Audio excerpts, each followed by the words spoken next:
Problem number 2, working too much overtime. When I first started my counseling practice, I hired a woman for 20 hours a week to run my office. On her second day in the office, I gave her a pile of things to do. About 10 minutes later, she knocked at my door, a stack of papers in hand. "What can I do for you, Lori?" Uh, I asked. "You have a problem," she told me. "I do? What is it?" I asked, not having the vaguest idea what she was talking about. "You hired me for 20 hours a week, and you have given me about 40 hours of work. Which 20 would you like done?" She was right. I did have a problem. I had not managed my workload very well. I was either going to have to spend more on help, cut back on projects, or hire someone else. But she was right. It was my problem, not hers. I had to take responsibility for it and fix it. Laura was telling me what she had that ever present sign says. Poor planning on your part does not constitute an emergency on my part. Many bosses aren't so lucky. Their employees take responsibility for their lack of planning and never set limits on them. They are never forced to look at their lack of boundaries until it's too late, until they have lost a good employee to exhaustion or burnout. Such bosses need clear limits, but many employees are afraid to set them, as Lori did, because they desperately need the job or they fear disapproval. If you are in a situation in which you're doing lots of extra work because you need the job and because you are afraid of being let go, you have a problem. If you are working more overtime than you want, you are in bondage to your job. You are a slave, not an employee under contract. Clear and responsible contracts tell all parties involved what is expected of them, and they can be enforced. Jobs should have a clear description of duties and qualifications. As hard as it sounds, you need to take responsibility for yourself and take steps to change your situation.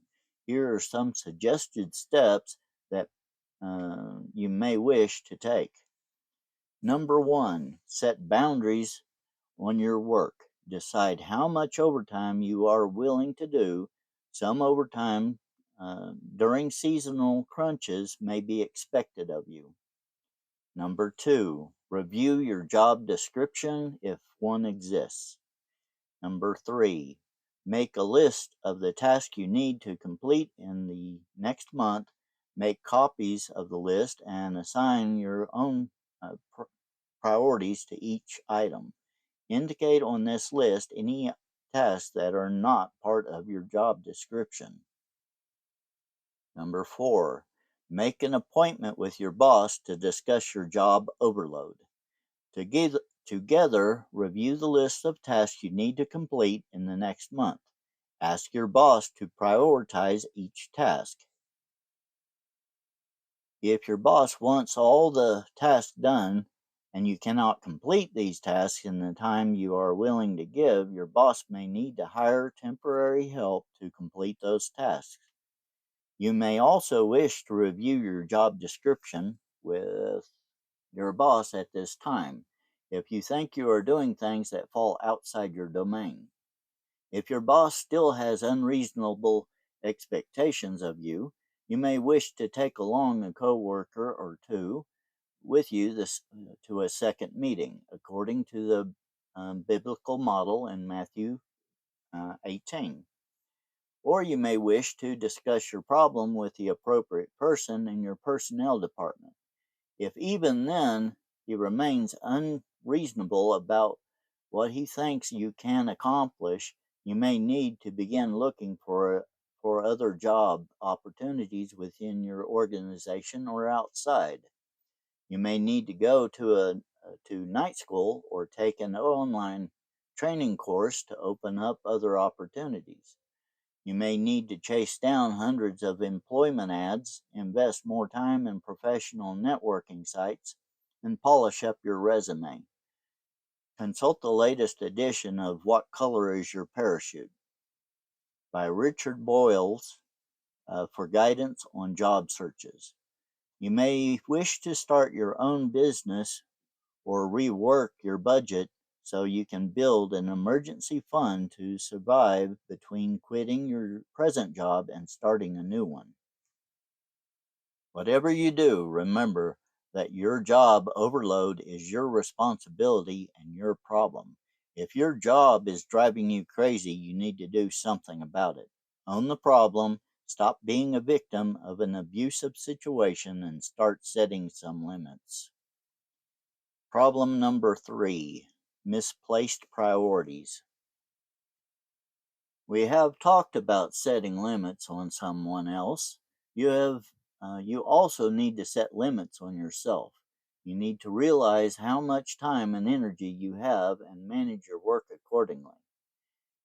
Know what you can do and when you can do it, and say no to everything else.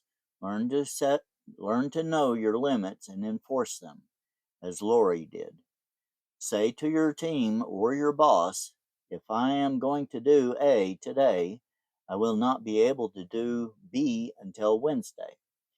Is that okay, or do we need to rethink which one I need to be working on? Effective workers do two things: they strive to do excellent work, and they spend their time on the most important things. Many people do excellent work but allow themselves to get sidetracked by unimportant things. They may do unimportant things very well. They, they feel like they are doing a great job, but their job is upset because essential goals are not being met. Then they feel unappreciated and resentful because they have put out so much effort. They were working hard, but they weren't placing boundaries on what they allowed to take up their time.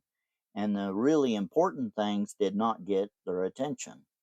Say no to the unimportant and say no to the inclination to do less than your best. If you are doing your best work on the most important things, you will reach your goals. In addition to saying no to the unimportant, you need to make a plan to accomplish the important things and erect some fences around your tasks. Realize your limits and make sure you do not allow work to control your life. Having limits will force you to prioritize. If you make a commitment to spend only so many hours a week on work, you will spend those hours more wisely. If you think your time is limitless, you may say yes to everything. Say yes to the best, and sometimes you may need to say no to the good. One man's ministry required a lot of travel, so he and his wife put their heads together and decided he would spend no more than 100 nights a year on the road. When he gets an offer, he has to check his time budget and see if this is something he wants to spend some of his nights on. This plan forces him to be more selective in his travel, thereby saving time for other areas of his life. A company president who is allowing work to keep her away from home too much made a commitment to spend only 40 hours a week in the office. At first, she really liked. She At first she really struggled because she wasn't used to budgeting her time and commitment so closely. Slowly, though, when she realized that she only had so much time, she began to spend it more wisely. She even got more accomplished because she was forced to focus on her priorities. Work will grow to fill the time you set aside for it.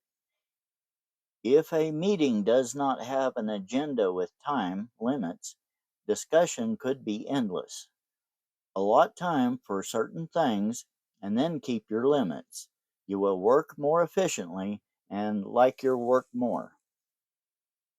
Take a lesson from Jethro, Moses' father-in-law, who seeing Moses' lack of boundaries, asked him why uh, why he was working so hard. Uh, Exodus 18 verses 14 to 27. Because the people come to me to seek God's will, Moses said.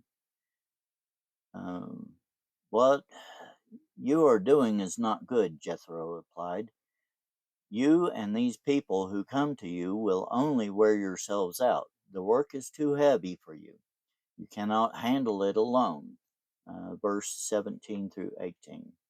Even though Moses was doing good work, Jethro saw that he was going to burn himself out. Moses had allowed good work to go too far. Limits on good things keep them good.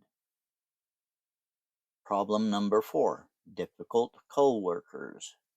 When we ran a counseling program, personnel managers often referred employees to our program because of stress at work. When these situations were unraveled, the stress at work often turned out to be a colleague who was driving the stressed out person crazy. This person in the workplace had a strong influence over the emotional life of the person in pain, and he or she did not know how to deal with it. In this case, you need to remember the law of power. You only have the power to change yourself. You cannot change another person. You must see yourself, not the other person, as the problem.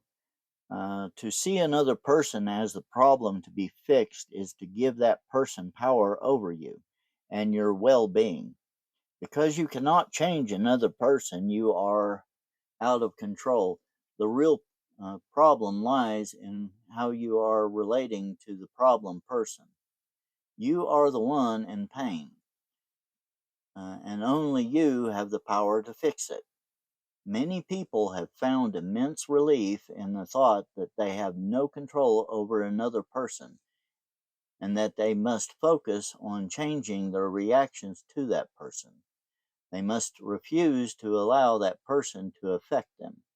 This idea is life changing, the beginning of true self control. Problem number 5, critical attitudes. Stress is often caused by working with people. Um, Stress is often caused by working with or for someone who is super critical. People will get hooked into either trying to win over the critical person, which can almost never be done, or allowing the person to provoke them to anger. Some people internalize the criticism and get down on themselves. All these reactions indicate an inability to stand apart from the critical person and keep one's boundaries. Allow these critical people to be who they are, but keep yourself separate from them and do not internalize their opinion of you. Make sure you have a more accurate appraisal of yourself and then disagree internally. You may also want to confront the overly critical person according to the biblical model, Matthew 18.